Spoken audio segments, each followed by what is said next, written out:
அனைவருக்கும் வணக்கம். பக்தி தேன் சேனலுக்கு உங்களை அன்புடன் வரவேற்கிறோம். முருகப்பெருமானின் அருளையும் நம் முன்னோர்களின் ஆன்மீக ரகசியங்களையும் எளிமையான தமிழில் தெரிந்து கொள்ள விரும்பினால் இப்போதே நம்மளுடைய சேனலை சப்ஸ்கிரைப் செய்து பெல் ஐகானை அழுத்துங்கள். நாளை ஆடி கிருத்திகை. இந்த ஒரு நாள்ல முருகப்பெருமான மனமுருகி வழிபட்டால் பல மாதங்கள் செய்த வழிபாட்டிற்கு சமமான பலன் கிடைக்கும் என்று பக்தர்கள் நம்புகிறார்கள். ஆனா ஏன் ஆடி கிருத்திகை இவ்வளவு சிறப்பு?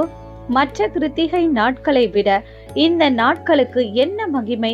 இதன் பின்னால் இருக்கும் புராண வரலாறும் ஆன்மீக ரகசியமும் என்ன? வாங்க அத ஆழமாக பார்க்கலாம்.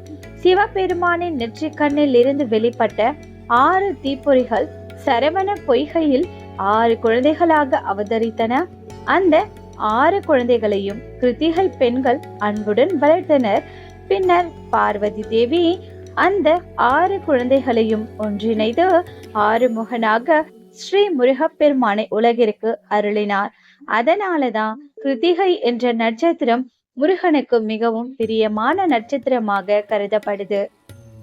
ஆடி மாதம் என்பது அம்மன் வழிபாட்டிற்கும் சக்தி வழிபாட்டிற்கும் உகந்த மாதம். இந்த மாதத்தில் வரும் கிருத்திகை நாள் சிவசக்தியின் அருளும் முருகப்பெருமானின் அருளும் ஒன்றாக கிடைக்கும் அரிய நாளாக போற்றப்படுது. இந்த நாளில் அதிகாலையில் எழுந்து நீராடி முருகப்பெருமானுக்கு பால், பஞ்சாமிர்தம், சந்தனம் போன்றவற்றால் அபிஷேகம் செய்து சிவப்பு அல்லது ஆரஞ்சு நிற மலர்களால் அர்ச்சனை செய்வது மிகவும் சிறப்பானதாக கருதப்படுது.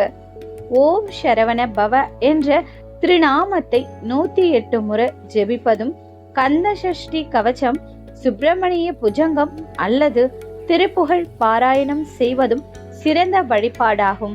கோவிலுக்கு சென்று நெய் தீபம் ஏற்றி மனதில் இருக்கும் கவலைகளை அவரிடம் சமர்ப்பித்து வேண்டினால் மனதிற்கு தைரியம், குடும்பத்தில் ஒற்றுமை, தொழிலில் முன்னேற்றம், கல்வியில் வெற்றி, திருமண தடைகள் நீங்குதல் போன்றவை நற்பலன்கள் அனைத்தும் கிடைக்கும் என்று பக்தர்கள் நம்புகிறார்கள்.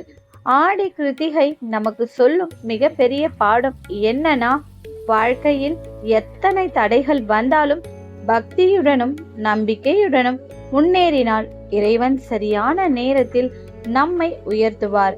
இந்த புனிதமான ஆடி கிருத்திகை நாளில் முருகப்பெருமானின் அருள் உங்கள் இல்லங்களில் என்றும் நிலைத்திருக்கட்டும். வெற்றிவேல் முருகனுக்கு அரோகரா. அனைவருக்கும் இனிய ஆடி கிருத்திகை நல்வாழ்த்துக்கள். அன்பான அன்பர்களே, இந்த பதிவு உங்களுக்கு பிடிச்சிருந்ததுன்னா நம்ம சேனலை சப்ஸ்கிரைப் பண்ணுங்க. இறைவனுக்கும் பிரபஞ்சத்திற்கும் நன்றி.